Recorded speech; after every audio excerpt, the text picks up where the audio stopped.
नमस्कार, मी राजेंद्र हुंजे. बेधडकमध्ये तुमचं सगळ्यांचं स्वागत. आज आपण चर्चा करणार आहोत कोळसा खाण वाटप घोटाळ्याप्रकरणी जे आता कोर्टानं आदेश दिलेत 8 तारखेपर्यंत. ज्या आरोपींची नावं आता त्यात आणण्यात आलेली आहेत त्यांच्यावर आरोप सिद्ध होतील, सुनावणी होईल, वेगवेगळ्या प्रकारचे सगळे पुरावे तपासले जातील, त्या दरम्यानचे सगळे कागदपत्र तपासली जातील की नेमका कोळसा खाण घोटाळ्यामध्ये कोणाकोणाचा समावेश होता आणि कशा पद्धतीने याचं वाटप केलं गेलं, हा गैरव्यवहार कशा पद्धतीने बाहेर आला आणि कुठून हा सुरुवात झाला, याची सगळी पडताळणी कोर्टाच्या या सुनावणीमध्ये होईलच. याच मुद्द्यावरती चर्चा सुरू झाली जेव्हा माजी पंतप्रधान डॉक्टर मनमोहन सिंग यांचं नाव या यादीमध्ये आलं आणि कोर्टाने 8 एप्रिलला त्यांना हजर राहण्याचे आदेश दिले. कोळसा मंत्रालय हे त्यावेळी त्यांच्याचकडे होतं आणि जेव्हा हे सगळे खाण वाटप झाली त्यावेळेला मनमोहन सिंग यांनी मुकसंमती दिली होती का, अशी ही चर्चा आता जेव्हा त्यांचं नाव समोर आलं तेव्हा सुरू झाली. मनमोहन सिंगांचं नाव आल्यानंतर आज सोनिया गांधींसहित काँग्रेसच्या ज्येष्ठ नेत्यांनी एक लाँग मार्च काढून त्यांच्या घरापर्यंत ते गेले आणि त्यांना आम्ही सर्व तुमच्या सोबत आहोत असंही सांगितलं. शरद पवारांनी देखील काय म्हटलं आपण ऐकलं काही वेळापूर्वीच. शरद पवार म्हणाले की मनमोहन सिंगांचं नाव याच्यामध्ये येतं हे अत्यंत दुर्दैवी आहे. अशा पद्धतीने हे नाव येणं याच्या मागचं काय वेगळं राजकारण आहे का, ही वेगळी चर्चा आज दिवसभरात पाहायला मिळाली, ऐकायला मिळाली. त्याच मुद्द्यावरती आपण 3 प्रश्न घेऊन चर्चा करतोय. माजी पंतप्रधान डॉक्टर मनमोहन सिंग यांना कोळसा घोटाळ्यात गोवण्यामागचं सुडाचं राजकारण आहे का, कोळसा खाण वाटप गैरव्यवहाराला मनमोहन सिंग यांची मुकसंमती होती का, आणि तिसरा महत्त्वाचा प्रश्न काँग्रेसच्या दृष्टीने सोनिया गांधी रस्त्यावर उतरल्यानं आता काँग्रेस पक्षात नवचैतन्य येईल का. आपल्यासोबत स्टुडिओमध्ये भाजपचे प्रवक्ते माधव भंडारी आहेत. या सगळ्या कोळसा खाण वाटपासंदर्भात कारण हंसराज आहिर त्यांचे आत्ताचे जे मंत्री आहेत, चंद्रपूरचे खासदार आहेत, त्यांनी याला सगळ्याला तोंड फोडलं होतं आणि तिथून हे सगळं प्रवास कोळसा खाण वाटपाचा घोटाळ्याचा सुरू झाला, उघड झाला. आपल्यासोबत काँग्रेसचे प्रवक्ते सचिन सावंत आहेत. सचिन सावंत, आजच्या सगळ्या काँग्रेसवरती झालेल्या आरोपांबद्दल आणि सोनिया गांधी ज्या प्रकारे बाहेर आल्या त्यामुळे काँग्रेसला नेमकं नवचैतन्याचं वातावरण दिसतंय का. आपल्यासोबत कम्युनिस्ट नेते प्रकाश रेड्डी देखील आहेत. ते या कोळसा खाण वाटप घोटाळ्याकडे पूर्वीपासूनच कम्युनिस्ट पक्षाने जोरदार टीका केलेली आहे, पण आता जेव्हा हे सगळं प्रकरण समोर आलंय, कोर्टापुढे गेलंय, त्यांना काय वाटतंय ते सांगतील. आपल्यासोबत नवी दिल्लीहून तरुण भारतचे सहाय्यक संपादक आहेत श्यामकांत जहागीरदार. ते एक पत्रकार म्हणून या सगळ्या प्रोसेसकडे सुरुवातीपासून ते आतापर्यंत दिल्लीमध्ये काय काय घडामोडी आहेत चालू ते आपल्याला समजावून सांगतील. मला सुरुवात सचिनजी तुमच्यापासूनच करायची, कारण आज ज्या प्रकारे सगळं सोनिया गांधी बाहेर पडल्या, ज्येष्ठ नेते तुमच्या पक्षातले बाहेर येऊन मनमोहन सिंगांच्या घरापर्यंत गेले आणि त्यांना सांगितलं की हम सब साथ है. हे जे राजकारण होतंय असं तुम्हाला वाटतं का, ज्या प्रकारे मनमोहन सिंगांचं नाव आलं, की जी प्रोसेस यापूर्वीच मनमोहन सिंगांनी खूप कठोर करायला पाहिजे होती, जी आज त्यांच्या दारापर्यंत येऊन पोहोचली नसते. नाही, मला असं वाटत नाही एकंदरच या ठिकाणी की 1993 पासून ते 2011 पर्यंत 2012 जो आम्हीच ऑर्डिनन्स आणला या संदर्भामध्ये असं वेगळं काय केलं गेलेलं होतं, लक्षात घेतलं पाहिजे. ज्या प्रक्रिये अधीन ह्या कोळसा खाणींचं वाटप झालं 2004 साली, म्हणजे 1999 ते 2004 पर्यंत एनडीएचं सरकार होतं, तेही त्याच तऱ्हेनं त्याचं वाटप करत होत्या. 2004 साली माननीय पंतप्रधान, तत्कालीन माननीय पंतप्रधान मनमोहन सिंग यांनी स्वतः सांगितलं होतं की याचं कॉम्पिटिटिव्ह बिडिंग झालं पाहिजे, ऑप्शन झालं पाहिजे. परंतु तत्काल जो 1957चा माइन अँड मिनरल्स ऍक्ट आहे, ज्याच्यामध्ये तो अधिकार ठरवण्याचा, त्याच्यावरचा रिव्हेन्यूचा अधिकार आणि त्या संदर्भामधला जो से असला पाहिजे तो राज्यांचा असतो आणि त्यामुळे राज्यांचं कन्सेन्सस झाल्याशिवाय त्या ऍक्टमध्ये बदल करता येत नव्हता. ही परिस्थिती असताना त्यांनी ज्या वेळेला असा प्रस्ताव केला त्यावेळेला सगळ्या राज्यांनी, भारतीय जनता पक्षाचे राज्य जवळपास त्या म्हणजे ज्या खाणीच्या 90% ज्या वेळेला तत्कालीन राज्य होती ज्याच्यामध्ये खाणी आहेत ते सगळे भारतीय जनता पक्षाची, त्यांनी स्वतः विरोध केला. वसुंधराजेंनी विरोध केला, शिवराज सिंग चौहानांनी विरोध केला, रमन सिंगांनी विरोध केला, ओडिसाच्या त्या ठिकाणी सीएमने विरोध केला. त्यामुळे त्या दृष्टिकोनातून ती प्रक्रिया न व्हावी याकरता राज्यातील सगळ्या नेत्यांचा ज्या वेळेला विरोध होता, तरी देखील त्या ठिकाणी ती बदल करून त्याच्यामध्ये सिलेक्ट कमिटी आणली, ॲडव्हर्टाईज म्हणून पहिल्यांदा सुरुवात केली, ॲडव्हर्टाईज देऊन त्या ठिकाणी सगळ्या खाणींचं वाटप त्या ठिकाणी झालं पाहिजे. आणि कॅप्टिव्ह म्हणजे त्या इंडस्ट्रीसाठी पर्टिक्युलरली अशा तऱ्हेचं कोळसा वाटप केलं होतं. त्यामुळे मनमोहन सिंगांनी त्यांच्या अधिकारामध्ये जो निर्णय घेतला यथायोग्य ते योग्य निर्णय घेतले. 2012 पर्यंत 6-7 वर्ष त्यांनी कन्सेन्सस बिल्टअप करण्याची जी प्रक्रिया केली आणि राज्यांचं सगळं समर्थन आल्यानंतर त्या ठिकाणी ऑप्शनिंग प्रोसेस सुरू केली. त्यामुळे आताची जी प्रक्रिया चालली ती 2012ला काँग्रेस पक्षानं सुरू केलेली प्रक्रिया आहे. आणि मनमोहन सिंगांचं एकंदरच वर्तन या देशामधलं ज्या तऱ्हेनं राहिलेलं आहे, आंतरराष्ट्रीय ख्यातीचा एक व्यक्तिमत्व, जेव्हा जनाब ओबामा असं म्हणतात, जेव्हा मनमोहन सिंग बोलतात त्यावेळेला जग ऐकतं. त्यांच्या इंटिग्रिटीमध्ये प्रश्नचिन्हच होऊ शकत नाही. आणि दुसरी गोष्ट, ज्या माणसानं एकंदरच या देशामधली आर्थिक नीती बदलवली, एकंदरच या देशातली गव्हर्नन्सची प्रक्रिया बदलवली, त्या माणसाच्याकडनं ज्या वेळेला अशा तऱ्हेचे आरोप होतात, ज्याला सीबीआयची इन्क्वायरी गेल्यानंतर देखील सीबीआयनं क्लोजर रिपोर्ट दिलेला आहे. त्या क्लोजर रिपोर्टमध्ये या ठिकाणी पूर्णतः निर्दोष सांगितलेलं आहे की याच्यामध्ये काही पुरावे भेटलेले नाहीत. असं असताना ही प्रक्रिया, न्यायिक प्रक्रिया सुरू झाली आहे. मला असं वाटतं की दुर्दैवी जरी असली तरी ती न्यायालयाचा त्या ठिकाणी सन्मान ठेवून त्या प्रक्रियेला सामोरं निश्चितपणे जातील. संपूर्ण पक्ष मनमोहन सिंगांच्या मागे आहे, त्यांच्याबद्दल कुठल्याही तरी शंका घेत नाही. आम्हाला अभिमान आहे त्यांचा, आणि त्याच्यातनं ते निश्चितपणे निर्दोष साबित होतील याबद्दल आमच्या मनामध्ये शंका नाही. आणि त्याकरताच आज हा मार्च होता. आमचा त्यांच्याबद्दलचा विश्वास, देशाच्या जनतेचा विश्वास त्या ठिकाणी त्यांच्याबद्दल आहे, ह्या दाखवण्यासाठी. माधवराव, तुम्ही कसं बघता? कारण हंसराज अहिरांनी हे सगळं प्रकरण बाहेर काढलं आणि त्या खात्याची जबाबदारी ही मनमोहन सिंगांकडेच होती. म्हणजे एका बाजूला ते खातं सांभाळत असताना ब्युरोक्रेसी काय करते ह्याच्यावर तरी आपलं किमान नियंत्रण पाहिजे. पंतप्रधान म्हणून त्या गोष्टी माहीत आहेत, मग ती कारवाई का केली गेली नाही, जी आज इथपर्यंत कोर्टापर्यंत आपल्याला जावं लागलं? हे मुद्दे जवळजवळ गेली 4-5 वर्ष सातत्याने आम्ही वेगवेगळ्या माध्यमातून मांडत आलो. आपण जसा उल्लेख केला, हंसराज अहिरांनी हा मुद्दा सुरुवातीला उपस्थित केला. 2009च्या निवडणुकांच्या आधीपासून त्यांनी या मुद्द्याला वाचा फोडली होती. त्यावेळेला तो मुद्दा फार समोर येऊ शकला नाही, त्याची चर्चा पुरेशी झाली नसेल, काय जे असेल ते. पण मधल्या काळामध्ये या सगळ्या प्रकरणातले अनेक पुरावे, अनेक तपशील हे बाहेर येत राहिले आणि सातत्याने काँग्रेसकडून, UPA-कडून असं सांगण्यात आलं की आम्ही आधीच्या सरकारची धोरणं पुढे राबवतो, आधीच्या राष्ट्रीय लोकशाही आघाडी सरकारची धोरणं आम्ही राबवतो, वाजपेयींनी जसं केलं तसंच आम्ही करतो वगैरे वगैरे. नंतरच्या काळामध्ये जसं आता सावंतसाहेबांनी सांगितलं त्याप्रमाणे त्यांनी काही धोरणं बदलण्याची भूमिका घेतली. आत्ता सावंतसाहेब म्हणाले की 2012मध्येच ऑक्शनची प्रक्रिया सुरू झाली होती. आत्ता जेव्हा आत्ताच्या सरकारने कोळसा खाणींचा लिलाव केले तर ह्यातली काही आकडेवारी आपण लक्षात घेण्यासारखी आहे. 3 कोळसा खाणींच्या लिलावामधून, फक्त 3 कोळसा खाणींच्या लिलावामधून सरकारच्या खात्यामध्ये 12,591 कोटी रुपये आले.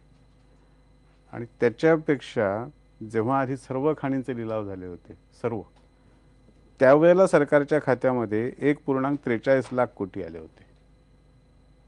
सर्व त्या किती होत्या? 200 ज्या काय असतील त्या 200च्या पुढे त्या होत्या. मी येतो सचिनजी तुमच्या. 200च्या आसपास होत्या, काय 250च्या आसपास काहीतरी त्या सगळ्या खाली होत्या.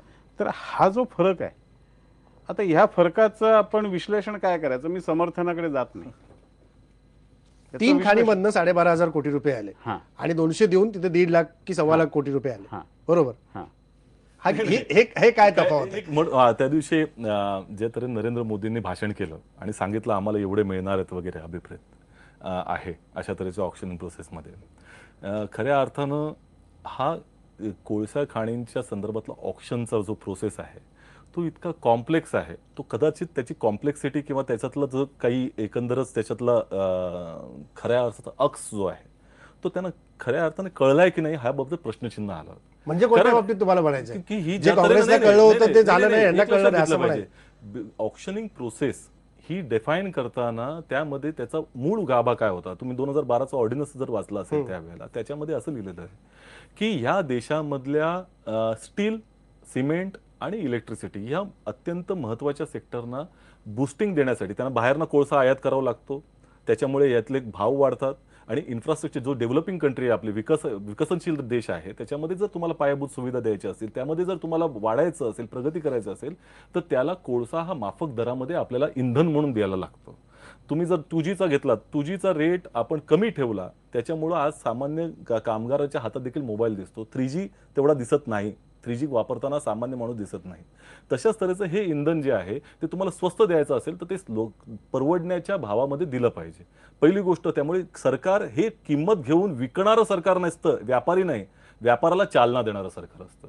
पहिली गोष्ट की ह्या 3 सेक्टरमध्ये स्टील सेक्टरला त्यावेळेला अलोकेशन करताना की ह्या खाणींचं जर संपूर्ण तुमच्याकडे जेवढा आहे, 100 जर तुमच्याकडे टन खाणीचं एखादं समजा असं मानलं तर त्यातला 65% वाटा हा स्टील सेक्टरला दिला गेला पाहिजे. बाकीचा वाटा जो आहे सिमेंट, बाकीच्या त्याच्यानंतर इलेक्ट्रिसिटी, आणि 2% वाटा जो आहे ॲल्युमिनियम इंडस्ट्रीला दिला गेला पाहिजे. अशा तऱ्हेचं अलोकेशन त्या ठिकाणी होतं आणि तशा तऱ्हेनं अभिप्रेत होतं की अशा तऱ्हेचं ऑक्शनिंग व्हावं. आज ज्या वेळेला जे वाटप चाललेलं आहे त्याच्यामध्ये जवळपास 45% हा ॲल्युमिनियम सेक्टरला गेलेला आहे, कारण ती कॉम्पिटेटिव्ह लागली, ॲल्युमिनियम सेक्टरने जास्त बीड केलं, त्यामुळे त्यांना जास्त जास्त खाणी मिळाल्या, जो देशाला विघातक आहे. कारण या तऱ्हेनं देशाची इंडस्ट्री ॲल्युमिनियम इंडस्ट्रीने चालणार नाही. स्टील सेक्टरला 65% होता, त्याला 25% मिळालेला आहे. त्यामुळे जो वाटा कोळसा त्यांना दिला गेला पाहिजे होता, त्यामुळे हे समन्यायी वाटप झालं नाही, ही पहिली गोष्ट. दुसरी गोष्ट, त्यावेळेला रिव्हेन्यू शेअरिंगचं मॉडेल आपण ठेवलं होतं. रिव्हेन्यू शेअरिंगचं मॉडेल कशासाठी होतं की राज्य आणि केंद्र सरकारला कधी निधी येईल, ज्या वेळेला ते त्याच्यातलं उत्खनन होईल आणि त्यातनं जो मिळेल तो प्रायव्हेट सेक्टरला, राज्यांना आणि केंद्राला वाटप होता. त्यामुळे इनपुट कॉस्ट जी होती त्या इंडस्ट्रीची ती कमी होती आणि त्यामुळे बँकांचे लोन आणि हे सगळे आता जर द्यायचं झालं तर त्यांना बँकांचे लोन घ्यावे लागणार आहेत त्या इंडस्ट्रीला. ती कशासाठी घ्यावे लागणार? कोळसा घेण्यासाठी, खाण घेण्यासाठी. त्याच्यानंतर उत्खननासाठी परत त्या ठिकाणी एक्सपोजर घ्यावं लागणार आहे, बँकांना पैसे द्यावे लागणार आहेत. आणि मग इंडस्ट्री जी खऱ्या अर्थानं ज्या इंडस्ट्री कॅप्टिव्ह जी कोल आहे तो कोणत्या स्टीलसाठी आणि त्या इंडस्ट्रीला चालना देण्यासाठी, त्याला तो पैसा राहणार आहे का? याच्यामधनं एनपीए देखील वाढू शकतात. आणि जी आउटपुट कॉस्ट आहे, ज्याचा इलेक्ट्रिसिटीचा दर हा तुम्हाला किती खर्चाने 5 रुपये असेल त्याच्यावरती घेत नाही गव्हर्नमेंट, त्याच्यापेक्षा जास्त देता येत नाही. त्यामुळे ती वरची कॉस्ट लिमिटेड आहे. त्यामुळे ही खालची कॉस्ट जेव्हा वाढते त्यावेळेला वरची कॉस्ट जेव्हा लिमिटेड असते तेव्हा त्या ठिकाणी इंडस्ट्री गोत्यात येते. नाहीतर कस्टमर जो आहे किंवा पायाभूत सुविधा ज्या अभिप्रेत आहेत तुमच्याकडे त्या अधिक महाग होणार. त्याच्यावरती त्यामुळे या काहीतरी परिणाम सगळ्या होऊ शकतो. गोष्टींचा जो काही चाललेला आहे त्याची पाठ थोपटण्यासारखे नाहीये. ह्याचे पुढचे दुष्परिणाम जे आहेत ते 3G सारखे होतील, हा एक मूळ मुद्दा आहे. माधवराव काय वाटतं? तुम्ही पाठ टोपटून घेताय पण परिणाम मात्र नाही, सर्वसामान्यांना शोध. आम्ही काही पाठ तुटून घेतली नाही. मी जे विधान सांगितलं ते विधान पंतप्रधानांचं किंवा आमच्या राजकीय नेत्याचं नव्हतं. ते विधान होतं केंद्राच्या कोळसा खात्याच्या प्रधान सचिवांचं. की इतके पैसे जमा झाले. हां, त्यामुळे ते काही राजकीय विधान नव्हतं. आता त्या मनमोहन सिंगांनी त्या ठिकाणी आपल्या नरेंद्र मोदींनी भाषण जे केलं तुम्ही मी लोकसभेमध्ये ते आपल्याला म्हटलं. सावंत साहेब, मी आपल्याला नेमका संदर्भ देतोय. आपल्याला असं आहे की आपल्याला मोदी साहेबांच्या भाषणांखेरीज दुसऱ्या कशावरच बोलता येत नाही, कारण तुम्हाला बाकीचा आजूबाजूला काही दिसत नाही. तुमची ती परिस्थिती झालेली आहे. भारतीय जनता औरंगजेबाच्या पक्षाला मोदींशिवाय दुसरं काय नाही. औरंगजेबाच्या सैन्याला जसं कुठेही पाण्याच्या जवळ गेलं की त्यांना पाण्यात सुद्धा संताजी धनाजी दिसायचं, तसं यांचं झालंय. पण जगात आणखीन खूप गोष्टी आहेत आणि त्याच्या बाहेरही लोक बोलत असतात. जेव्हा कोळसा खाणींच्या विषयाबद्दल आम्ही काही प्रश्न उपस्थित केले, आम्ही आरोप केले, जे काही केलं, गेल्या काही वर्षांमध्ये जी न्यायालयीन प्रक्रिया झाली, एक मुद्दा इथे लक्षात घेतला पाहिजे की आज मनमोहन सिंगांवरती त्यांना न्यायालयासमोर बोलावलंय, ते न्यायालयानं बोलावलंय. सरकारने त्यांच्यावर आरोप नाही ठेवलेला. याला सोडाचं राजकारण म्हणता येईल. याला सुडाचं राजकारण म्हणण्यासारखी परिस्थिती नाही. न्यायालयासमोर जे कागदपत्र आले, न्यायालयासमोर जे पुरावे आले, त्याच्यातून न्यायालयाला हे आवश्यक वाटलं की आपल्याला माजी पंतप्रधान मनमोहन सिंग यांची चौकशी केली पाहिजे. त्यामुळे जेव्हा आम्ही आरोप करत होतो तेव्हा ही सगळी मंडळी, आम्ही विनाकारण आरोप करतो, बदनामी करतो, सज्जन माणसाला आरोपीच्या पिंजऱ्यात उभं करतो वगैरे सगळं सांगत होते. पण आम्ही केलेले आरोप हे काळाच्या प्रवाहामध्ये, काळाच्या प्रवासात काही प्रमाणात खरे ठरताना दिसतात. पण दुसऱ्या बाजूला अरविंद केजरीवालने आमच्यावरती आरोप केला होता की आम्ही आमदारांची खरीददारी करून सरकार पाडायला निघालो होतो.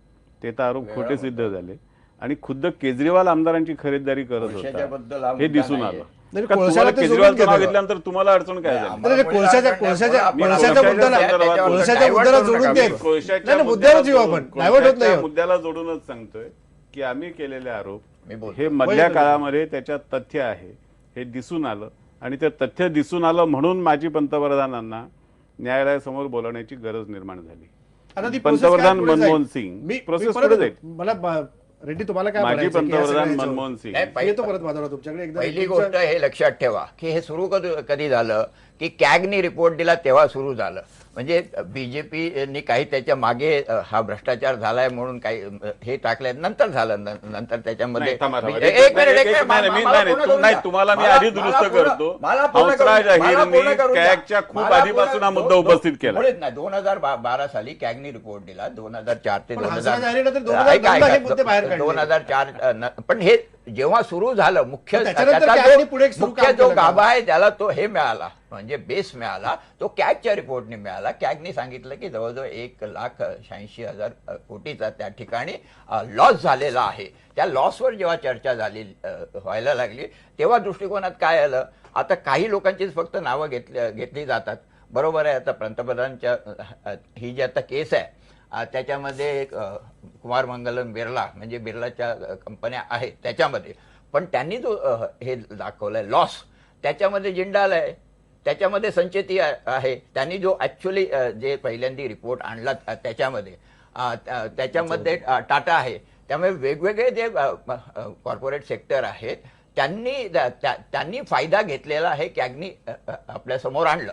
आता त्याच्यानंतर ही प्रोसेस जेव्हा सुरू झाली, आता हे कसं होतंय बघा, पूर्वी सीबीआय म्हणजे ही प्रोसेस जी आहे ती प्रोसेस पुढे जाते आणि थांबते आणि ते सरकार ज्याच्यावर अवलंबून आहे त्याच्या विरोधात कोण आहे त्याच्यावर ते आरोप प्रत्यारोप होत असतात. कारण पहिल्यांदा काँग्रेसचं सरकार होतं, सीबीआय ही इंडिपेंडंट सांगितली जाते, परंतु ज्याची सत्ता आहे त्याच्याबरोबर सीबीआय राहिलेली आहे आणि त्यामुळे सीबीआयच्या समोर हे आलं, ते नंतर बंद झालं. आता त्याच्यानंतर सुप्रीम कोर्टाच्या अंडर हे जेव्हा डायरेक्शन खाली सुरू झालेलं आहे तेव्हा ते सीबीआयने ओपन केलंय आणि आता सीबीआयचे स्पेशल जज आहेत त्यांनी हा रिपोर्ट दिलेला आहे.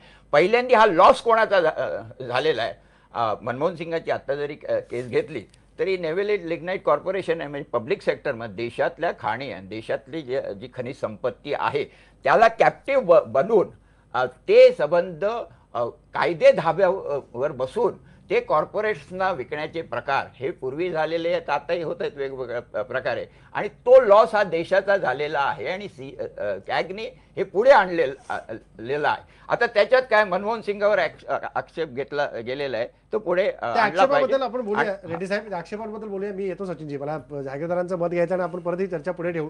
श्याम जहागीरदार, तुम्ही कसं बघताय की ही सगळी राजकीय चर्चा आपण पाहिली, पण एक पत्रकार म्हणून आधीच्या सरकारच्या काळापासून ते आता आलेल्या नवीन सरकारच्या 8-9 महिन्याच्या काळामध्ये काय या सगळ्या प्रकरणातले टप्पे पुढे जात गेलेत जे आता कोर्टापर्यंत ही सगळी फाईल जाऊन पोहोचली? कोळसा घोटाळा जो आहे हा 1,86,000 कोटींचा घोटाळा होता. आत्ता जसं आधी सांगितलं की कॅगच्या अहवालातून हा आकडा समोर आला. त्यावेळेला काँग्रेस पक्षातर्फे सांगण्यात आलं की हा अतिरंजित आकडा आहे, एवढा घोटाळा होऊ शकत नाही. पण आपण जेव्हा आत्ता लेटेस्ट पाहिलं, या सरकार आल्यानंतर, मोदींचं सरकार आल्यानंतर जेव्हा पाहिलं की जेव्हा कोळसा खाणींचे ब्लॉक त्यांचा लिलाव करण्यात आला, 17 ते 18 खाणींचाच लिलाव करण्यात आला, पण या 17 ते 18 खाणींच्या लिलावातून सरकारला 1,05,000 कोटींचा महसूल मिळाला.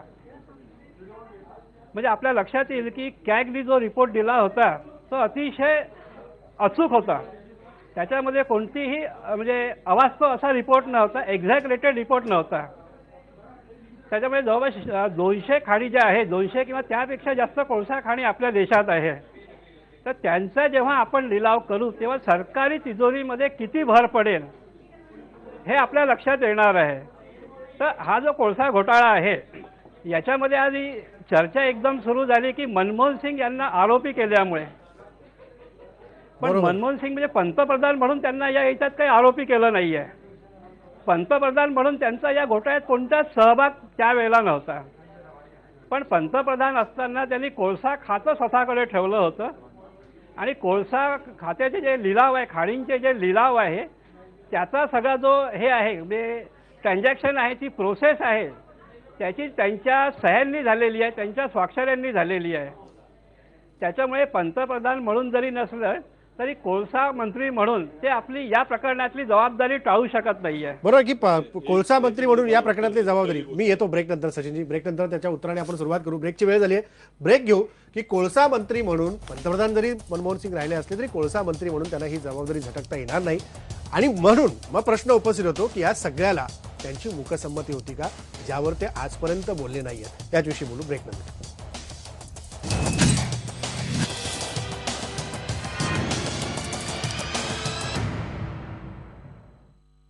नंतर पुन्हा एकदा स्वागत. ज्या प्रकारे मगाशी श्याम जहागीरदारांनी मुद्दा मांडला तोच मुद्दा घेऊन सचिन सावंत मला तुम्हाला बोलायचं होतं. पण तो प्रश्न असा आहे की कोळसा मंत्री म्हणून त्या काळात त्यांना ही जबाबदारी तर झटकता येणार नाही. पंतप्रधान म्हणून आपण गृहीत धरूया की ठीक आहे, त्यांना नाही, बरीचशी कामं असतील, पण ती पहिली जबाबदारी गोष्ट झटकता येत त्यांचं जागीरदारांचं मगाशी मी जेव्हा भंडारीनं उत्तर दिलं तेच त्यांनी तो पॉईंट पुन्हा मांडला. त्यामुळे त्याचं उत्तर मी आधीच देऊन चुकलेलं आहे. नोशनल लॉस जो कॅगने दाखवलेला आहे तो नोशनल लॉस आहे.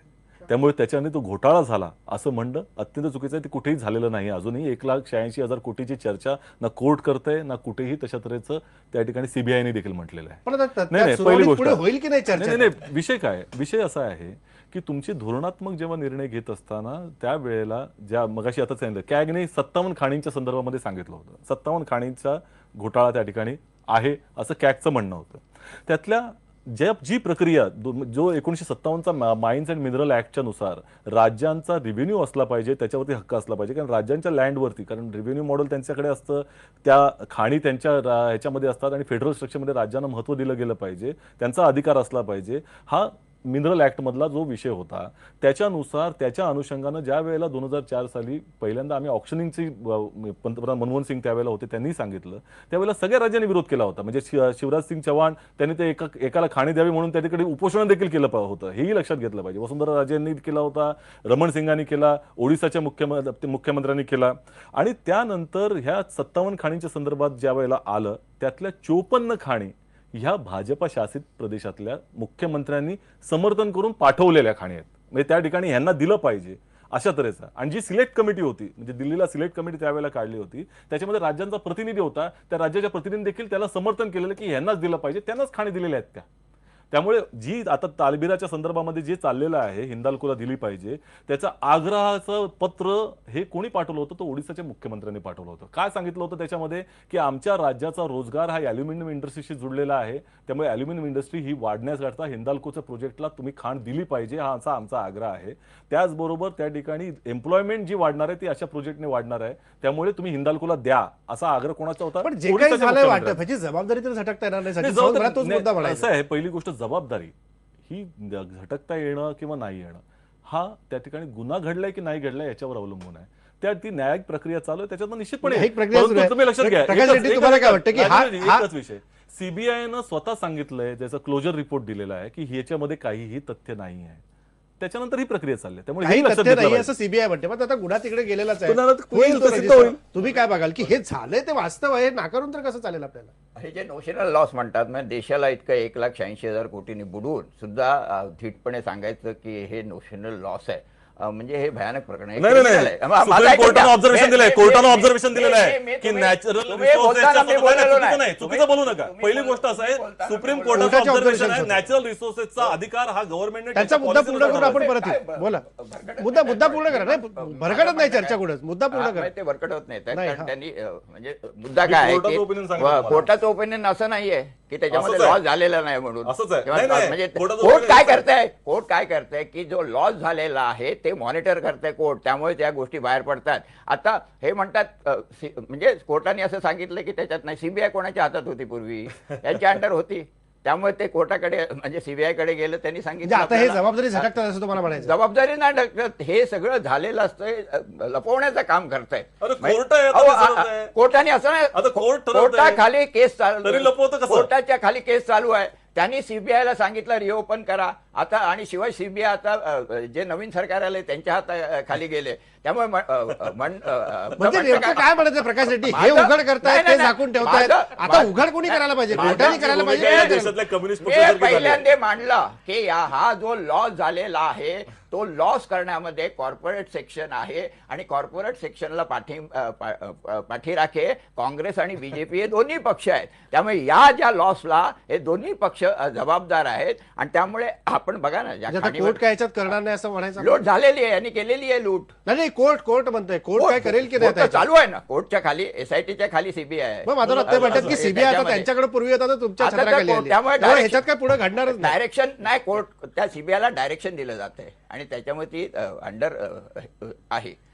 प्रश्न काय आहे, आता त्यांनी ही केस ओपन झालेली आहे, पण त्याच प्रकारचा जो लॉस झालेला आहे त्याच्यामध्ये म्हणजे बीजेपी समर्थक कॉर्पोरेट घराणी आहेत ना, छत्तीसगडचे आहेत, मी संचेतींचं नाव घेतलं ते आहेत, आणि सगळ्याची चौकशी झाली पाहिजे ना, फक्त मनमोहन ही तर झालीच पाहिजे. आता त्याच्यामध्ये मनमोहन सिंग त्या काळामध्ये कोळसा मंत्री होते, फॅक्ट आहे.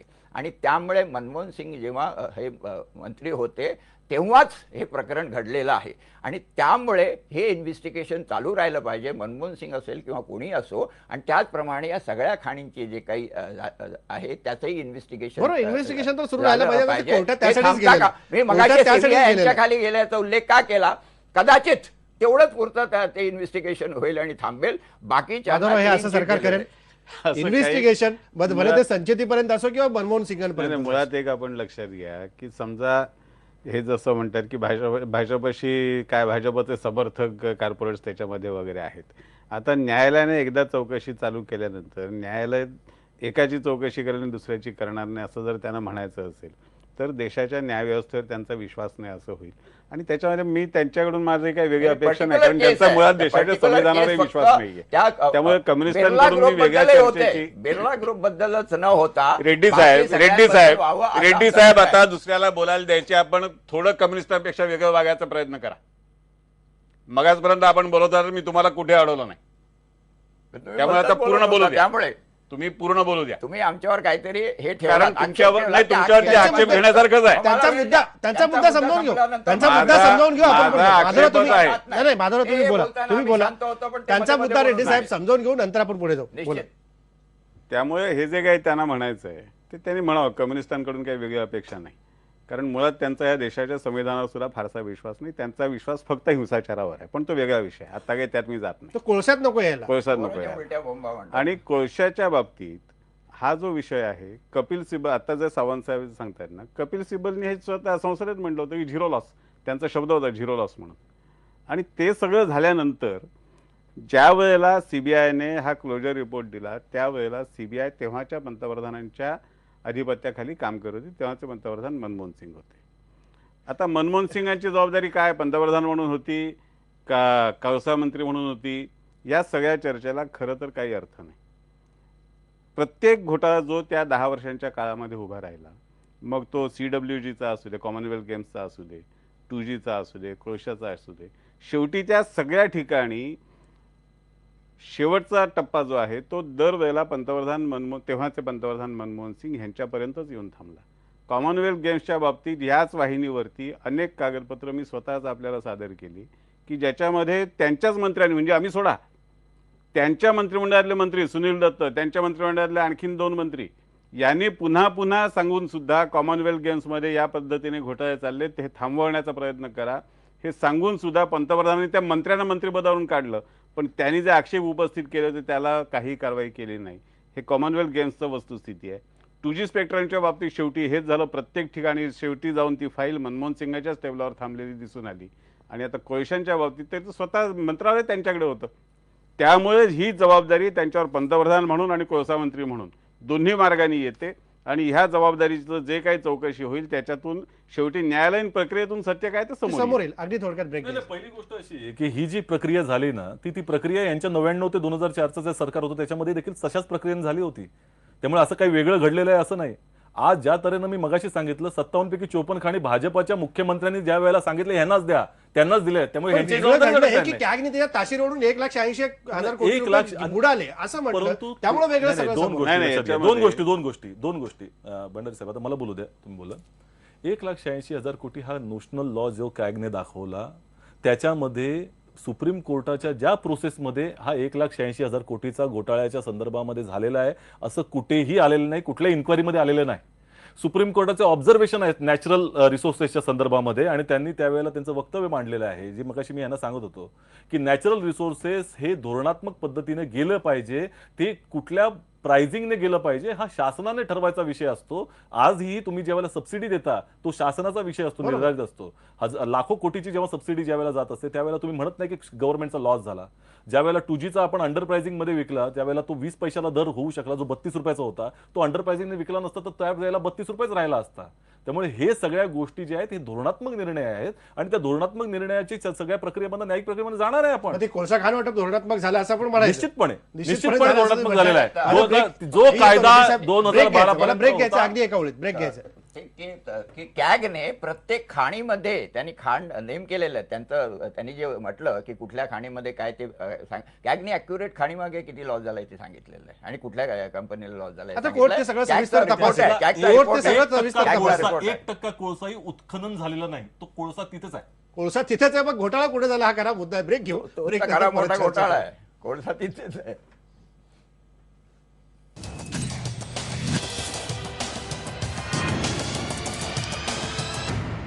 ब्रेक नंतर परत एकदा स्वागत. शेवटचा मुद्दा अगदी 3 मिनिटं सगळ्या पाहुण्यांना मला विचारायचं आहे की ज्या प्रकारे सोनिया गांधी लॉंग मार्च काढत सगळ्या नेत्यांना घेऊन मनमोहन सिंगांच्या घरापर्यंत गेल्या, वेगळा मुद्दा. कोळसा खाणीपासून थोडं पक्षाच्या राजकारणापर्यंत नवचैतन्य पुन्हा काँग्रेसला लाभेल का? अगदी थोडक्यात सचिन सावंत. पहिली गोष्ट तर अशी आहे की तो सीबीआयचा क्लोजर रिपोर्ट आहे यांच्या कार्यकालामध्ये गेलेला आहे, काँग्रेसच्या कार्यकालात गेलेला नाही.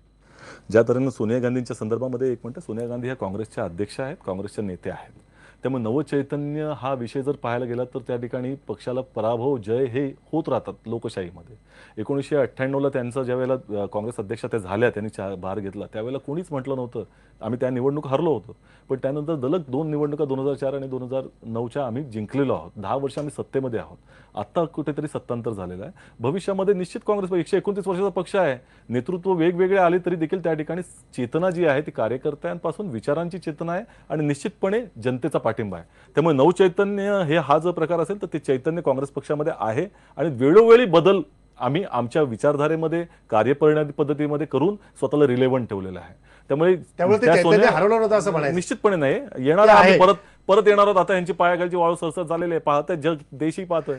शामकांत जागीरदार, काय म्हणाल तुम्ही की नवचैतन्य सोनिया गांधी बाहेर पडल्या सगळ्यांना घेऊन, त्यामुळे काँग्रेसला मिळेल का? अगदी थोडक्यात. नाही, मला वाटतं हे नवचैतन्यासाठी काही सोनिया गांधी बाहेर पडल्या नाही आहे. आपण एक गोष्ट लक्षात घेतली पाहिजे की काँग्रेसचेच पंतप्रधान PV नरसिंहराव यांच्या विरुद्धही गुन्हा दाखल झाला होता. CBIने गुन्हा दाखल केला होता. त्यांना तुरुंगातही जावं, त्यांची वेळ आली होती तुरुंगात जायची. पण त्यावेळी काँग्रेस पक्ष काही त्यांच्या पाठीशी उभा राहिला नव्हता.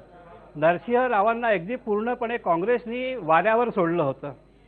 आज मनमोहन सिंगांवरती गुन्हा दाखल झाल्यानंतर काँग्रेस पक्ष त्यांच्या घरी गेला, आम्ही तुमच्या पाठीशी आहे हे दाखवण्याचा प्रयत्न केला. मला वाटते याच्यातून एक आपल्या लक्षात घ्यायला पाहिजे की हा जो घोटाळा आहे, कोळसा घोटाळा, हा काही एकट्या मनमोहन सिंगांचा नाही आहे. कारण मी मगाशीच म्हटलं की ते कोळसा मंत्री म्हणून जबाबदारी आपली टाळू शकणार नाही, पण त्यांना सह्या करायला त्यांना लावलं आहे. त्या फाईलवरती त्यांना सह्या करायला म्हणजे बाध्य करण्यात आलं.